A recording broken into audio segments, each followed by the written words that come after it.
Baiklah, kita akan meneruskan pembacaan kita di dalam Imamat pasal 13. Tapi sebelum itu mari kita berdoa terlebih dahulu.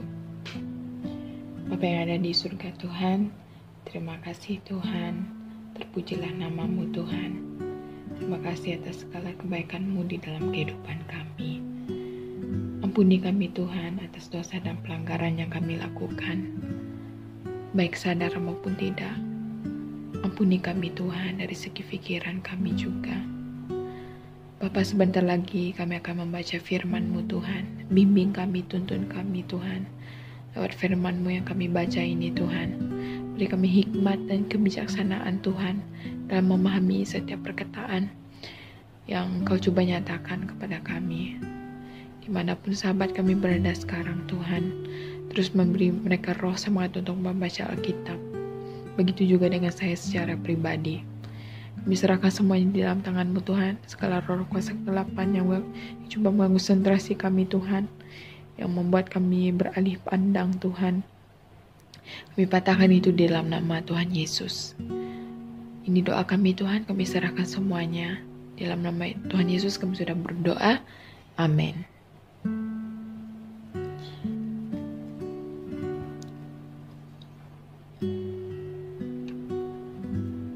Oke, mari kita baca. Oke, ini tentang peraturan tentang penyakit kulit. Tuhan berfirman kepada Musa dan Harun, apabila terjadi bengkak ruam atau berbintik-bintik pada kulit tubuh seseorang yang kemudian menjadi jangkitan penyakit kulit, maka hendaklah orang itu dibawa kepada Imam Harun atau kepada seorang daripada antara para imam, yaitu anak-anaknya. Hendaklah imam memeriksa kudis pada kulit tubuh orang itu. Jika bulu di tempat jangkitan itu sudah berubah menjadi putih dan kelihatan beberapa penyakit itu sudah berakar lebih dalam daripada lapisan kulit di tubuhnya, maka kudisnya itu jangkitan penyakit kulit. Setelah imam selesai memeriksanya, hendaklah dia mengisytiharkan bahwa orang itu najis. Jika terdapat bintik-bintik putih pada kulit tubuhnya, tetapi kelihatannya hal itu tidak berakar lebih dalam daripada lapisan kulit, dan bulunya pun tidak berubah menjadi putih, maka hendaklah imam mengasingkan orang yang berpenyakit itu selama 7 hari. Hendaklah imam memeriksa orang itu semula pada hari yang ke-7. Jika kudis yang berkenaan tidak kian meluas dan mereka merebak pada kulit, maka hendaklah imam mengasingkannya selama 7 hari lagi. Hendaklah imam memeriksanya semula pada hari ke-7, dan jika ternyata telah pudar dan tidak meluas lagi kudis itu pada kulit, maka hendaklah imam mengisytiharkan bahwa orang itu suci. Ini berarti terjadi ruam sahaja, maka hendaklah orang itu mencuci pakaiannya lalu dia menjadi suci. Namun begitu, jika ruam itu meluah pada kulit setelah orang itu menunjukkan sisi kepada imam untuk diisytiharkan suci, maka hendaklah dia menunjukkan dirinya untuk pemeriksaan oleh imam, maka hendaklah imam memeriksa orang itu semula. Jika terbukti ruam itu meluas pada kulit, maka hendaklah imam mengisytiharkan bahwa orang itu najis. Penyakit itu jangkitan penyakit kulit. Bengkak pada kulit. Apabila seseorang terkena jangkitan penyakit kulit, hendaklah dia dibawa kepada imam. Hendaklah imam menjalankan pemeriksaan. Jika terbukti ada bengkak berwarna keputihan pada kulit orang itu, maka bulu di tempat itu juga menjadi putih dan terjadi ketumbuhan daging pada bengkak itu, maka itulah jangkitan penyakit parah pada kulit tubuh orang itu. Maka hendaklah imam mengisytiharkan orang itu najis, tetapi tidak perlu mengasingkannya karena sudah jelas betapa bernajisnya orang itu. Tapi guys, sedih juga ya, udah kena sakit namun dianggap najis. Tapi aku nggak tahu sih, pasti ada maksud kenapa Tuhan membuat seperti itu.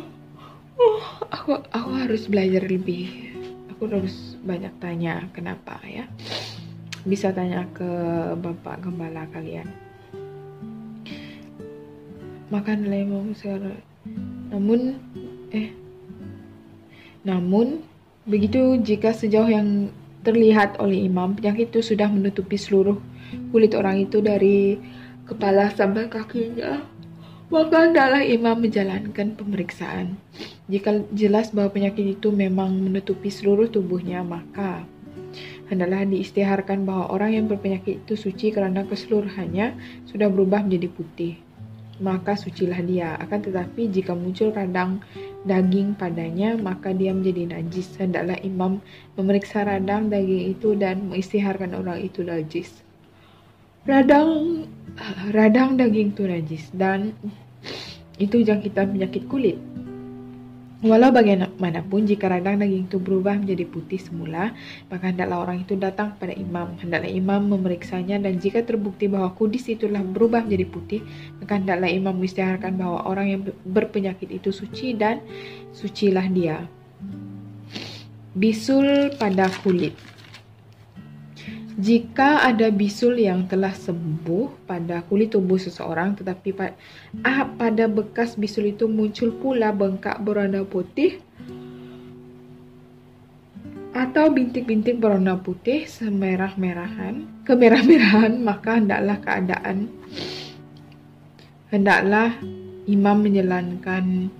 keadaan itu ditunjukkan kepada imam. Hendaklah imam menjalankan pemeriksaan. Jika tampaknya bintik-bintik itu berakar lebih dalam daripada lapisan kulit dan bulu di tempat itu telah berubah menjadi putih, maka hendaklah imam mengistiharkan orang itu najis. Itu jangkitan penyakit yang muncul di bekas bisul itu. Akan tetapi jika imam meriksanya dan terbukti bahwa bulu di tempat itu tidak ada yang putih dan bintik-bintik itu tidak berakar lebih dalam daripada lapisan kulit, malah sudah menjadi pudar, maka hendaklah imam mengasingkan orang itu 7 hari lamanya. Jika bintik-bintik itu meluas pada kulitnya, maka hendaklah imam mengistiharkan bahwa orang itu najis. Itu suatu jangkitan penyakit. Tetapi jika bintik-bintik itu tetap ada pada tempatnya dan tidak meluas, maka itu bekas bisul, dan hendaklah imam mengistiharkan orang itu suci. Luka terbakar. Apabila ada bekas luka terbakar pada kulit tubuh seseorang, lalu bekas luka terbakar itu menjadi bintik-bintik putih, kemerah-merahan atau putih, maka hendaklah imam memeriksanya. Jika terbukti bahwa bulu pada bintik-bintik itu telah berubah menjadi putih dan kelihatannya berakar lebih dalam daripada lapisan kulit, maka itulah jangkitan penyakit yang muncul di tempat luka terbakar itu. Hendaklah imam istiharkan orang itu najis. Itu jangkitan penyakit. Akan tetapi setelah imam memeriksanya, ternyata tidak ada bulu yang putih di tempat bintik-bintik itu, dan bintik-bintik itu tidak berakar lebih dalam daripada lapisan kulit, malah menjadi pudar, maka hendaklah imam mengasingkan orang itu selama 7 hari.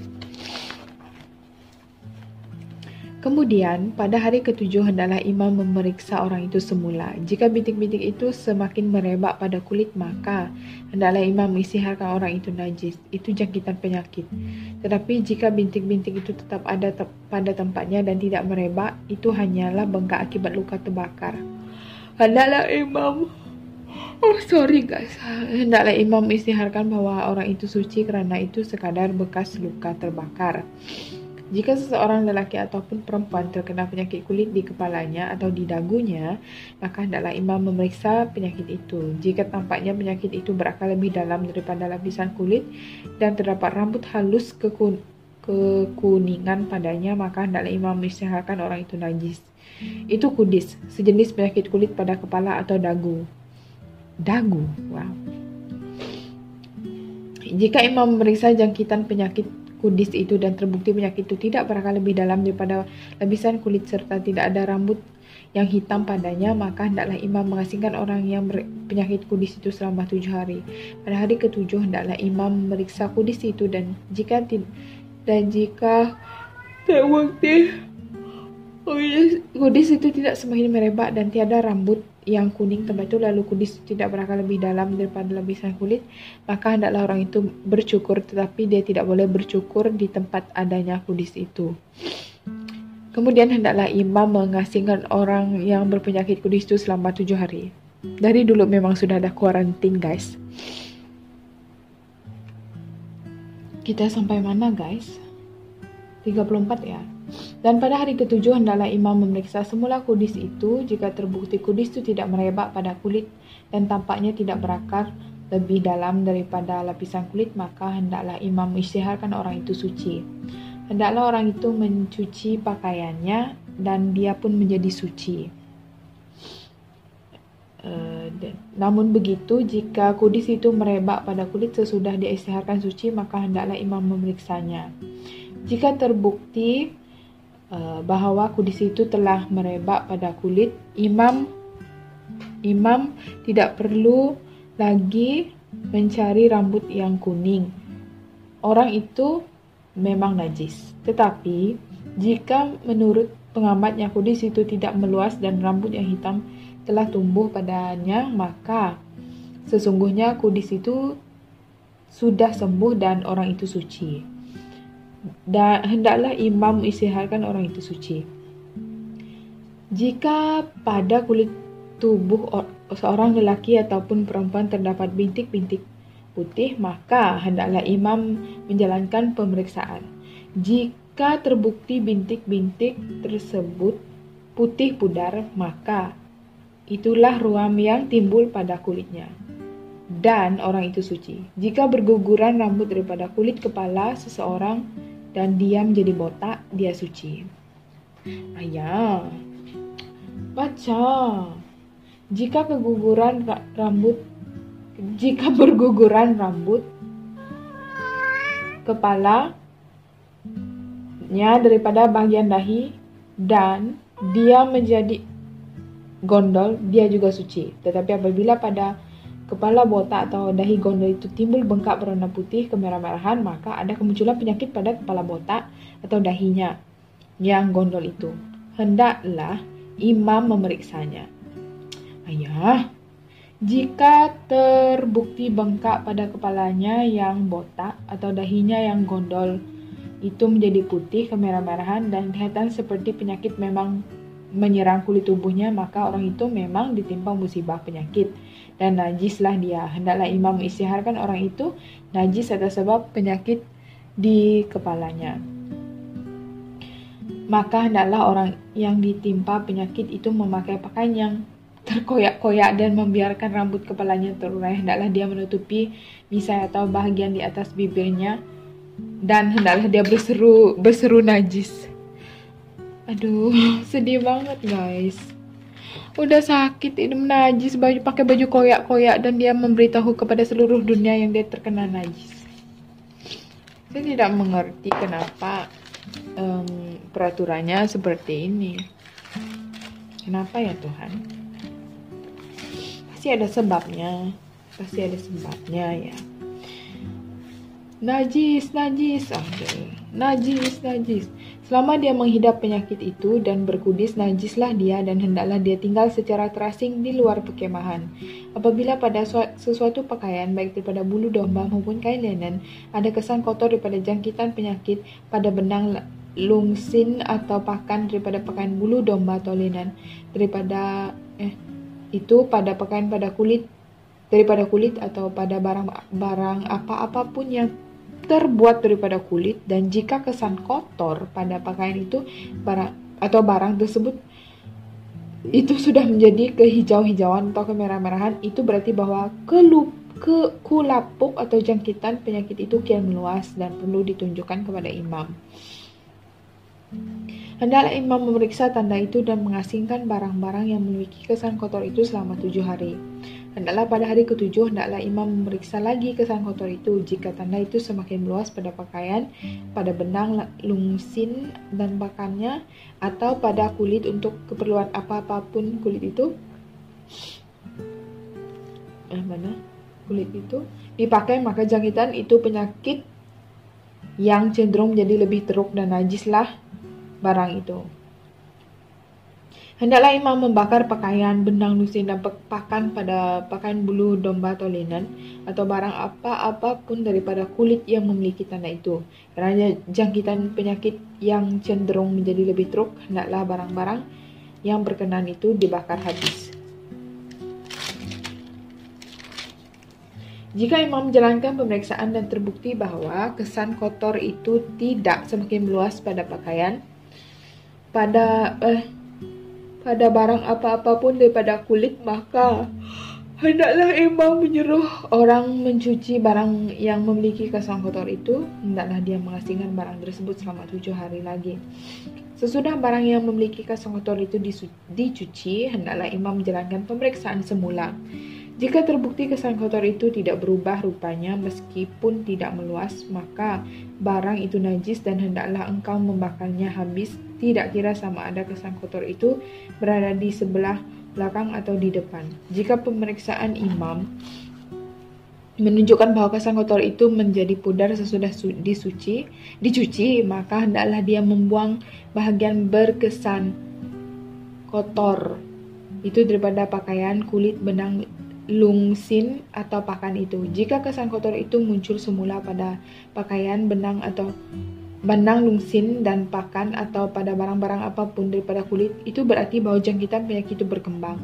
Hendaklah kamu membakar habis barang yang berkesan kotor itu. Hendaklah pakaian, benang, lungsin, benang, pakan atau barang-barang apapun daripada kulit yang sudah kamu cuci hingga tanah itu hilang dicuci lagi. Setelah itu barulah barang itu suci.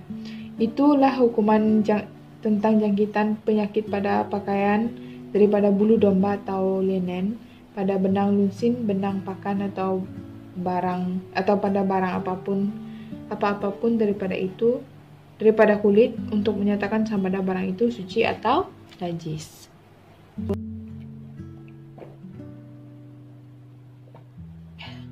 Kok aku ngantuk bener ya guys? Ya, yang record skincare aku itu aku rekam malam kemarin. Itu masih awal. Dan sekarang udah awal pagi, aku baca Bible. Selalunya aku memang selalu tidur lewat. Udah tidur lewat, bangun awal lagi. Seperti ya kayak biasa kalau kita gak bisa tidur, kamu buka saja buku, pasti matamu mengantuk. And then kamu pergi baring lagi, kamu gak mengantuk lagi. Itu aku. Untuk perjanjian lamanya aku baca 1 pasal aja, karena aku balik-balik menguap. Hari ini aku baca 1 pasal. Manja. Aku baca 1 pasal aja. Kita masuk dalam perjanjian baru, itu lebih tentang Yesus digoda. Ini memang 1 pasal aja, tapi panjang banget sih. Aku harap kamu gak menguap ya. Lepas ini aku akan show my night skincare. Sorry guys, aku ngantuk sekali. Sekarang ini udah jam berapa nih? Jam 1.19 pagi. Nanti sebentar lagi aku akan bangun awal untuk breakfast. Oke, kita teruskan di dalam Yesus digoda.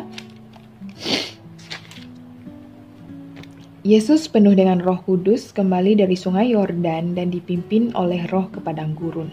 Selama 40 hari dia digoda oleh iblis, sepanjang masa itu dia tidak makan apa-apa. Sesudahnya semua itu dia berasa kelaparan.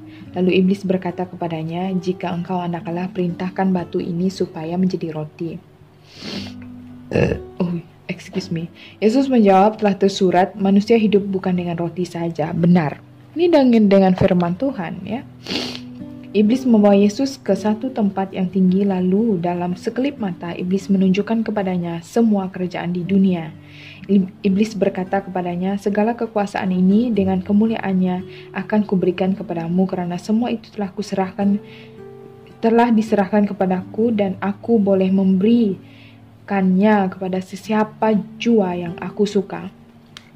Di sini ya, ayat 6 nih, kalian udah bisa sadar ya di sini. Iblis ini adalah raja dunia sekarang, penguasa dunia ya. Penguasa dunia, Lucifer. Nah, apa kalian lihat kehidupan kita sekarang? Itu banyak dikontrol oleh dia. Karena dunia ini milik dia, milik iblis ya. Milik ini si Lucifer ini, incik Lucifer. Jadi jika engkau menyembahku, semua itu akan menjadi kepunyaanmu. Nah, itu dia key point-nya guys. Jika engkau menyembahku, semua itu akan menjadi kepunyaanmu. Kesenangan, kenikmatan di dunia itu guys, yang dia berikan. Sepertinya kayak gini deh. Kamu memilih Tuhan ataupun kamu lebih memilih pekerjaan dan mengejar cita-citamu. Contoh, Tuhan sudah menyediakan kamu peluang yang terbaik. Contohnya Tuhan mau mengangkat kamu itu menjadi pelayan, pemimpin Tuhan, melayani dia, tapi kamu melupakan semua itu dan kamu memilih pekerjaanmu. Kamu nggak sanggup, contohnya nggak mau jadi gembala kayak gitu. Kamu memilih yang lebih banyak mendapat duit. Ya, semua kesenangan seperti ini, sesuatu yang bisa menjauhkan kamu daripada Tuhan, yang melalaikan kamu. Ini dari segi keseluruhan guys. Jadi jika engkau menyembahku, semua itu akan menjadi kepunyaanmu. Ya, dia menjanjikan kesenangan, tapi ingat itu semua sementara. Ya, yang Tuhan janjikan adalah yang kekal. Tiba-tiba pula nggak ngantuk.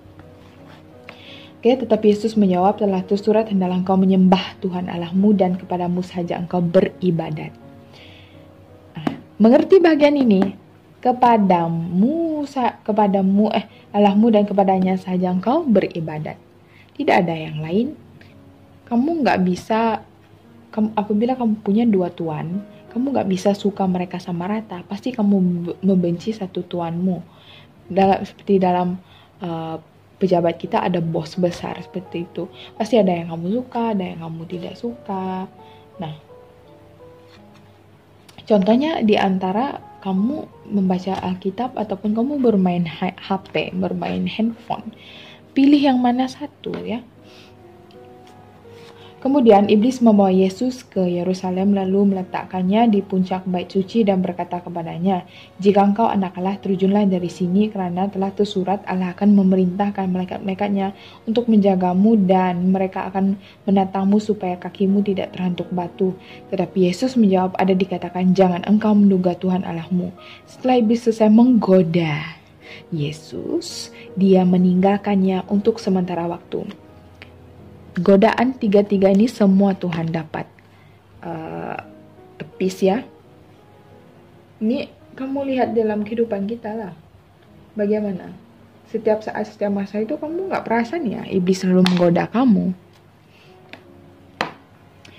Yesus kembali ke Galilea. Yesus kembali ke Galilea dalam kuasa Roh. Wow, dalam kuasa Roh. Perkabaran tentangnya tersebar ke seluruh daerah itu. Dia mengajar di Samaria mereka dan semua orang memuji-mujinya. Yesus tidak diterima di Nazaret. Yesus kembali ke Nazaret, tempat dia dibesarkan. Pada hari Sabat dia pergi ke Samaria. Kucing kamu kenapa? Seperti kebiasaannya, lalu dia berdiri untuk membawa kitab suci. Kitab Nabi Yesaya diberikan kepada Yesus dan dia membuka kitab itu untuk membaca ayat yang tersurat. Kitab Yesaya itu berada di Perjanjian Lama. Of course lah, Perjanjian Lama. Sekarang kita sedang baca Perjanjian Baru. Roh Tuhan ada padaku karena dia telah mengurapi aku untuk memberitakan kabar baik kepada orang miskin. Dia telah mengutus aku untuk mengumumkan pembebasan kepada orang tawanan, penyembuhan kepada orang buta, lepasan bagi orang yang tertindas, dan mengisytiharkan tahun keredaan Tuhan. Ini sudah dikatakan pada kitab Yesaya pada lama jauh daripada Perjanjian Baru ini. Yesus menutup kitab itu dan memulangkannya kepada petugas, lalu duduk. Mata semua orang di dalam Samaria itu tertumpu kepadanya. Yesus mula berucap kepada mereka, "Pada hari ini ayat kitab suci ini telah terlaksana ketika kamu mendengarnya." Wah. Semua orang menyanjung dia dan mengagumi kata-kata indah yang diucapkannya. Mereka berkata, bukankah dia anak Yusuf? Yesus berkata kepada mereka, sudah tentunya kamu akan menyebut pidalan ini kepada aku. Tuan tabib, obati diriku, buatlah di kotamu sendiri apa yang kami dengar kau buat di Kapernaum. Yesus menambah, sesungguhnya aku berkata kepadamu, tiada seorang nabi pun yang diterima di kotanya sendiri. Dengarlah, sesungguhnya terdapat ramai balu di negeri Israel pada zaman Elia, tak kala langit tertutup tidak menurunkan hujan selama 3 tahun 6 bulan, dan terjadilah bencana kebuluran di seluruh negeri itu. Tetapi Elia tidak diutus kepada seorang jua pun, kecuali seorang balu di bandar Sarfat di Sidon. Demikian juga ada ramai orang yang berpenyakit kusta di Israel pada zaman Nabi Elia, tapi tiada seorang pun kalangan mereka yang ditahirkan melainkan Naaman orang Syria. Semua orang di dalam Samaah yang mendengar kata-kata ini naik berang. Mereka bangun lalu mengusir Yesus dari kota itu, dibawa ke puncak gunung tempat kota itu dibina karena mereka mahu menghumbannya ke bawah. Tetapi Yesus berjalan di tengah-tengah mereka dan beredar dari situ. Besok orang yang dirasuk oleh roh iblis. Kemudian Yesus pergi ke kota Kapernaum di jajahan Galilea, dan disitulah dia mengajar orang pada hari Sabat. Mereka kagum dengan ajarannya karena kata-katanya penuh wibawa. Di dalam Samaah itu ada seorang yang dirasuk oleh roh iblis yang durjana. Durjana ya, yang ganas, dahsyat, jahat. Dia menjerit dengan nyaring, apa yang hendak kau buat kepada kami, hai Yesus orang Nazaret? Adakah engkau hendak membinasakan kami? Aku tahu siapa engkau. Engkau yang suci di depan Allah. Iblis tahu siapa Tuhan Yesus. Yesus membentak roh itu, diam, keluar daripada dia. Roh iblis itu menghempaskan orang itu di hadapan mereka, lalu keluar daripadanya tanpa mencenderakanya. Mereka semua tercengang dan berkata sama sendiri, hei, betapa hebat kata-katanya, dengan penuh wibawa dan kuasa dia memerintah roh-roh jahat itu keluar. Mereka terus keluar. Maka perkabaran tentang Yesus tersebar ke seluruh daerah itu. Yesus menyembuhkan beberapa orang. Yesus meninggalkan Samaah itu lalu pergi ke rumah Simon. Ibu mertua Simon sedang demam panas dan mereka memohon kepada Yesus untuk menolongnya. Yesus berdiri di tepi katilnya dan membentak demam itu, lalu demam itu hilang. Ibu mertua Simon segera bangun dan melayan mereka.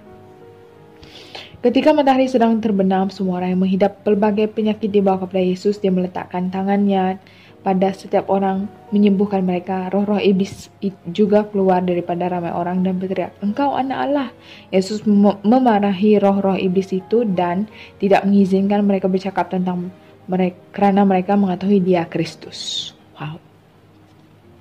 Nah guys, ini tentang Tuhan Yesus menyembuhkan orang. Bagaimana kalian pikir yang di perjanjian lama tadi, mereka dianggap najis, mereka diasingkan, mereka dikarantinkan daripada orang lain, udah sakit itu mereka harus bersikap seperti seorang yang sakit lah, baju koyak-koyak, menjerit, memberitahu yang dia najis.